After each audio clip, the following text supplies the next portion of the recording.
గ్రుడ్డి బాలుడని చింతపడనక్కర్లేదని, అసమాన శౌర్య పరాక్రమంతో విలసిల్లగలడని అనుగ్రహించాడు. ఆ విధంగా హిరణ్యాక్షుడికి దత్తుడిగా వెళ్లి అందకుడు అసురుడిగా చెలామణి అయ్యాడు.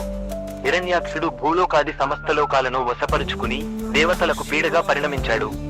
భూమినంతటినీ చాపలాగా చుట్టి సముద్రంలో పారేయడానికి ఉద్యుక్తుడయ్యాడు. ఆ రాక్షస కృత్యానికి బాగా నలిగిపోయిన భూదేవి శ్రీ మహావిష్ణువుతో మొరపెట్టుకోగా ఆయన వరాహావతారం ఎత్తి భూదేవిని తన కోరలపైన నిలిపి హిరణ్యాక్షుడిని నిర్జించాడు. దీనితో అంధకాసురుడు రాజయ్యాడు. అంధకాసురుడు చిన్ననాటి నుంచే బలవంతుడు, భయంకరుడు. అతని అధికారం పెరుగుతుండగానే అతనిలో అహంకారం కూడా పెరిగింది. ఇంద్రియాల మీద పూర్తి ఆధిపత్యం పొందడానికి అతను అనేక యజ్ఞాలు చేసి బాహుశక్తులను సేకరించాడు. పుట్టిగ్రుడ్డివాడైన అంధకాసురుడు బ్రహ్మను గురించి ఘోర తపమాచరించాడు. కోరరాని కోరిక కోరే వరకు తనకు చావు ఉండకూడదు అనే వరగర్వం చేత సంచరించసాగాడు. ఒకసారి అంధకాసురుడు మందర పర్వతంపై విలాసినులతో విహరిస్తుండగా అతిలోక సౌందర్యవతి అయిన ఓ స్త్రీని చూసి ఆమె ఓ జడదారికి భార్యగా ఉన్నట్లు చూడగా అతడామెను ఎక్కడి నుంచో అపహరించి తెచ్చినట్లు కొందరు వార్తలు సృష్టించారు.